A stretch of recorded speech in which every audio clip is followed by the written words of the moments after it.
Hey guys, today we're talking about targeting. We're just gonna go through this real quick. So, we have a bunch of different cards that target. So, let's also bring Fenrir out. So, Fenrir's targeting is just wonky, so doesn't super matter, but this does indeed target. So, Fenrir also has an additional kind of thing attached to it. So, Fenrir can only target face up, so it's not super relevant to this discussion, but it does target, I guess. So we're mostly focusing on either ignition or quick effect uh, removal, right? That's where targeting generally will matter. So first off, I'm going to say that any non-targeting effect is better than the targeted equivalent. And the only exception to that is Underworld Goddess. This is probably like the only card in the game where uh, it's not affected unless it's being targeted, which is weird, but it is what it is, I suppose. So technically, Nibiru doesn't affect this, you know, because it's an effect. So, yeah, that is weird, but okay. So we'll start off by going through like some cards that target, and then some cards that don't. So first off, we have Kashtira Arise Heart. So Kashtira Arise Heart is a quick effect targeted banish, and then we have Doom King Ballad Rock and Sword Soul Supreme Sovereign Changing. So we're mostly going to be focusing on Changing because well, it's kind of weird because Changing is a triggered effect, but let's pretend for a second that it is not, and this is just a raw quick effect. So you can just banish a card from your opponent's field and graveyard or whatever, and we'll just pretend our opponent always has a card in the graveyard to banish. So you need to be able to banish from the graveyard and field to resolve Changing. So let's pretend it is true that your opponent always has a card in the graveyard. So the card in the graveyard doesn't always matter, so we won't worry about that too much. So the card on the field, this can banish any card on the field. Kashtira Arise Heart can also banish any card on the field, including face down cards, but yeah. What is the big difference here? So let's say if I have, for example, I don't know, Baron the Floor on my field, right? And then I also have like, for example, infinite impermanence. So here, well, let's say Changing is being chain blocked as well. Somehow. Well, I guess because it's a trigger, this situation makes more sense. So let's say Changing is being chain blocked. So now, let's say Imperm. We have Imperm and Baron. We don't know which one is being targeted by like Changing here, right? So we don't know if he would be targeting our Baron or our Imperm. Actually, scrap this example. This example could be better. So let's say, better yet, we have, for example, two cards.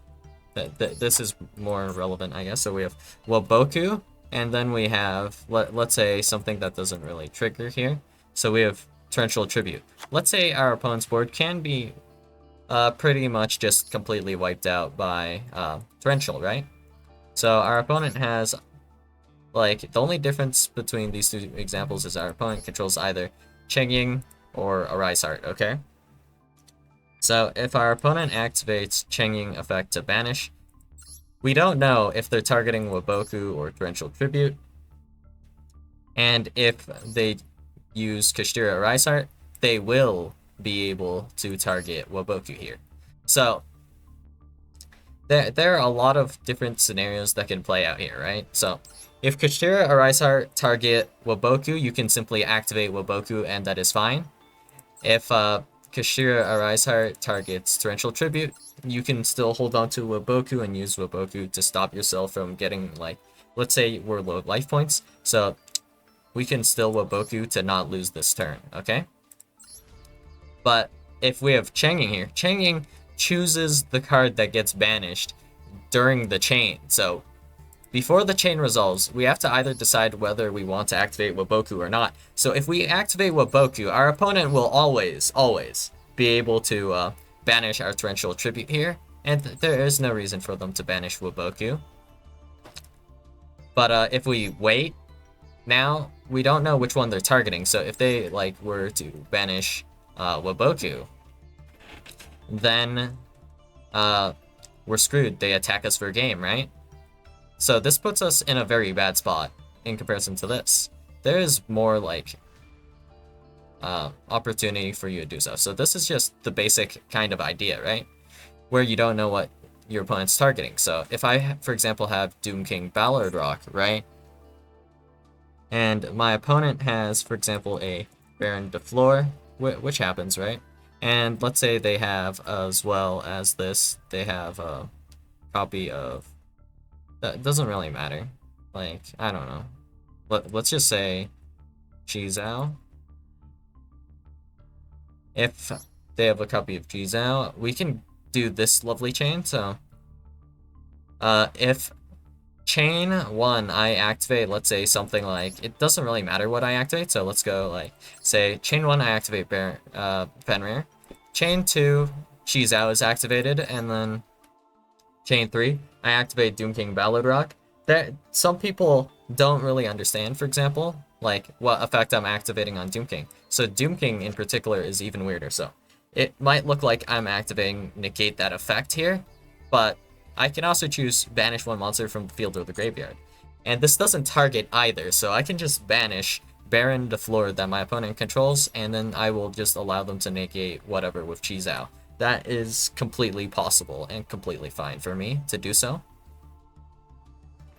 And even if they negate Doom King with Baron, then I can summon back Doom King next turn, and then I'll probably be able to also still somehow remove yugioh from the field, so I'll probably be fine.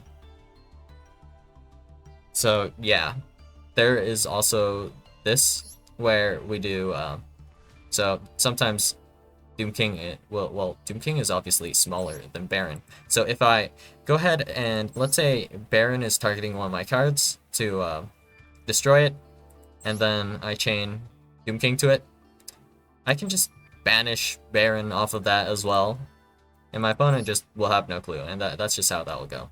So if you have like multiple monsters and multiple back row, you don't actually know what Changing is going to be banishing, so sometimes you have to reveal your card because it's very important that it resolves, and if it just gets banished without you being able to activate it, that clearly makes non-targeting superior.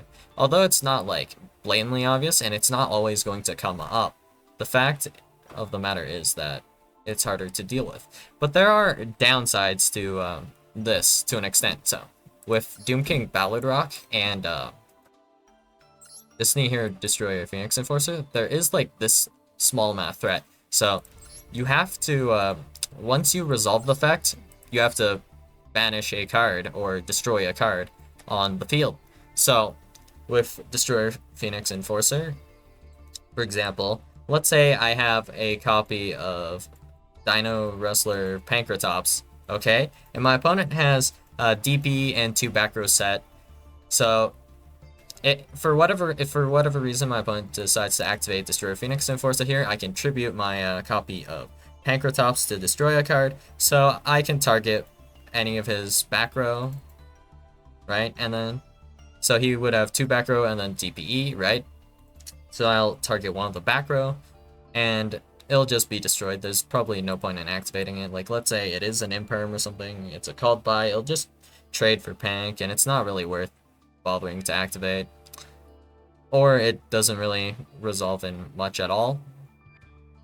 But anyways, now my opponent will have to destroy one of their cards and then destroy a card on the field. So these cards are actually going to have to be exclusively different. That's kind of how this works. So they can't just choose to destroy DPE twice. So what they'll have to do is they'll have to destroy their own card because it's non-targeting. If it was targeting instead, let's say we have Baron. If Baron targets Pankratops and then Pankratops tributes itself, right? Pank is no longer on the field, and Baron can no longer destroy it, and that's all that will do, right? But like with DPE, you must destroy a card when you activate this, and it's non-targeting. So your initial like target in your own headspace might be the Pank in this case, I guess, right? But now you have to destroy like one of your own cards, assuming your opponent controls no cards, right? That's kind of how it goes. This isn't that much of an issue with Doom King because like you can also banish from the graveyard, so you can just banish whatever, and you're probably fine. But with DP, not so good. Not yeah. So yeah, that's kind of how that goes.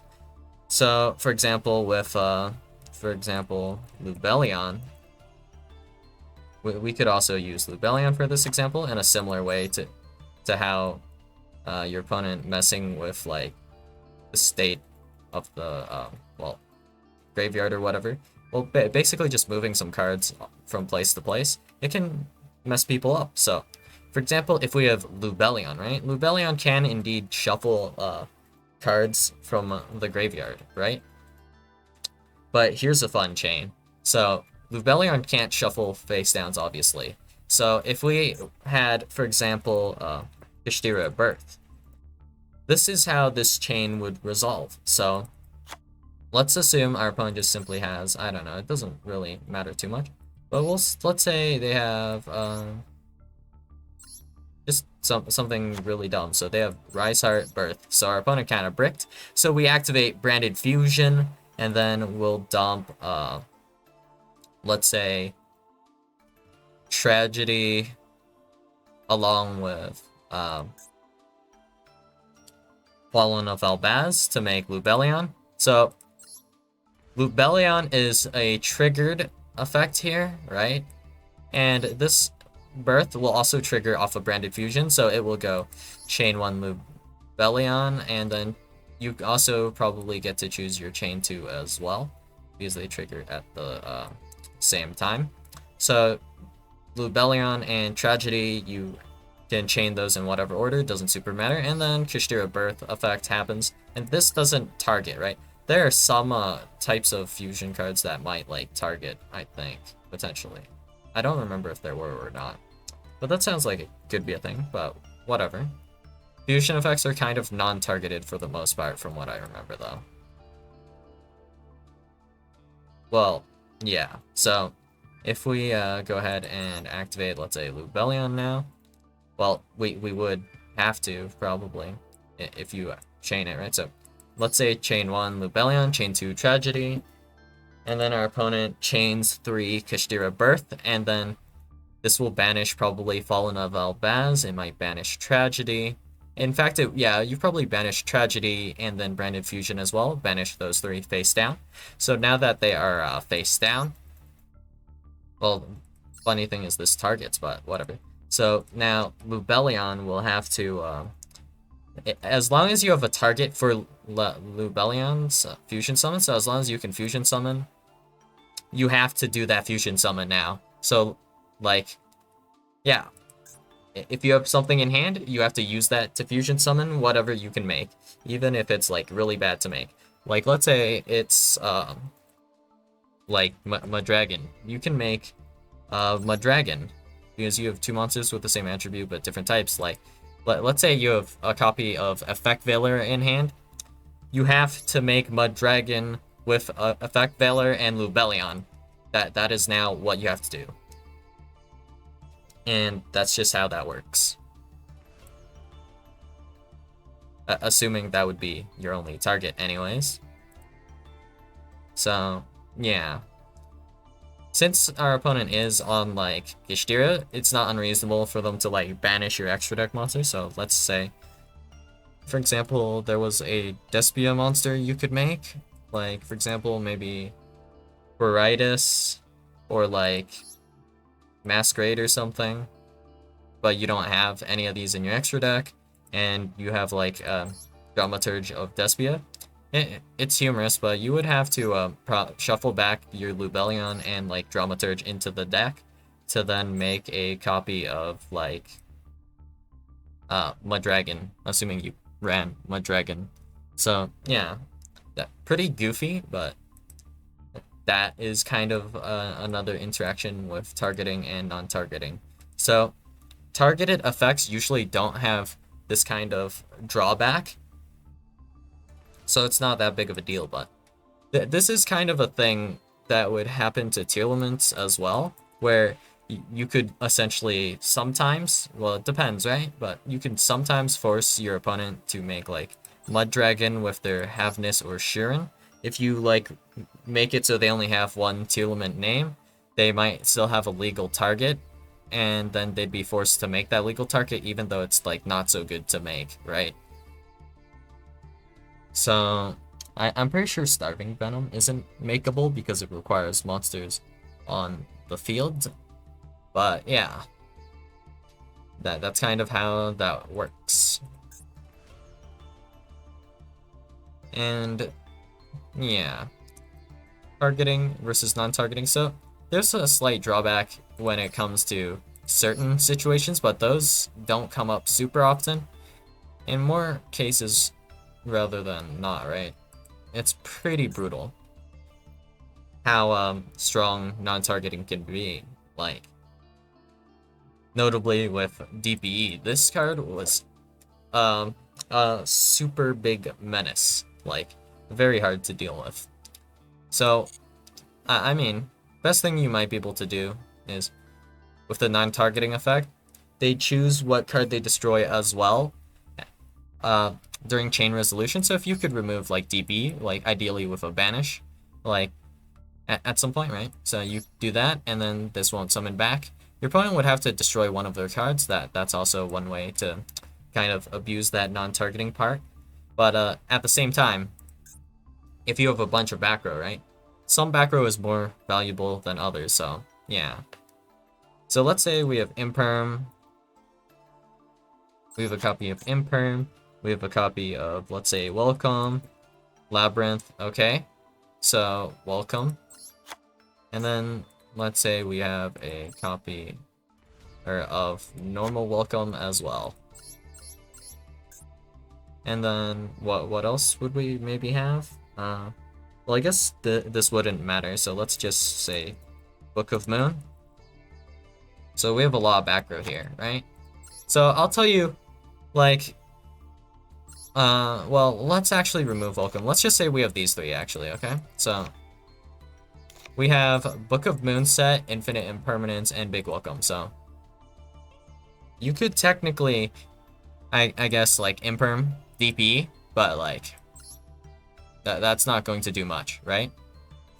Well, aside from just negate DP, DP will be online next turn, I guess, right? But actually, no. That's still a bit too good, so let's remove this and put in something a bit worse. So let's say we have just, you know what? This example is more fun. Let's say we have 3 Book of Moons, actually, okay? And we have 1 Big Welcome. So, DP does not target, so your opponent can either choose one of your 3 Books of Moon or your Big Welcome, okay? But if you activate Big Welcome, well, assuming you have a monster as well, so let's just say you have a set like Ash Blossom or something. So, yeah. So you have a set Ash Blossom to return, right? So your opponent's probably not going to target the Ash Blossom, right? So if you activate Big Welcome in chain to DPE, and let's say you want to summon specifically, well, we'll be summoning Lovely and not Lady. We'll just say, for example, you don't have Lady because, yes, you don't have Lady, okay? Don't ask me questions, okay? So, yeah, if you summon Lovely, or, for example, Ariana. Actually, you know what? It makes more sense if we don't have Big Welcome here, but whatever.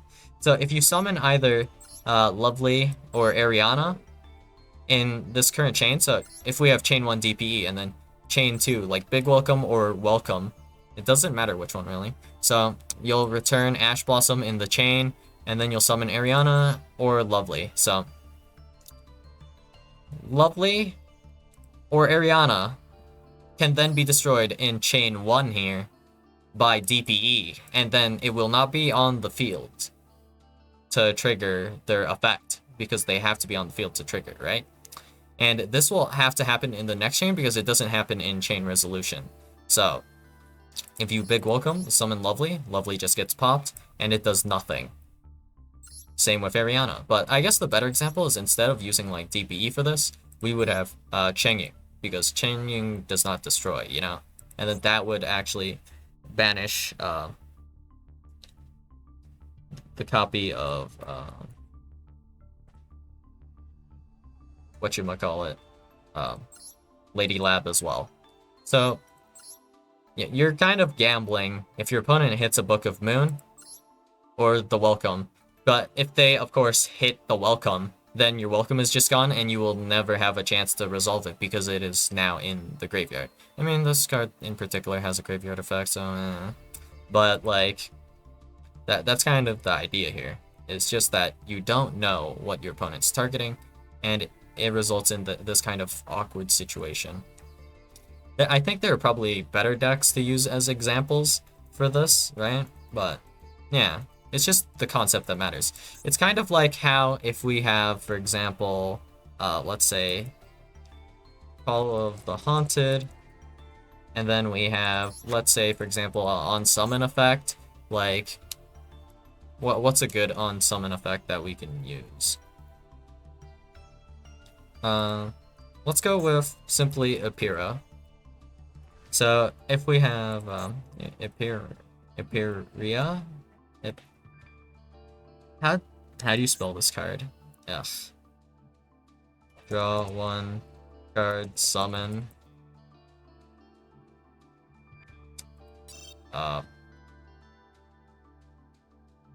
SR.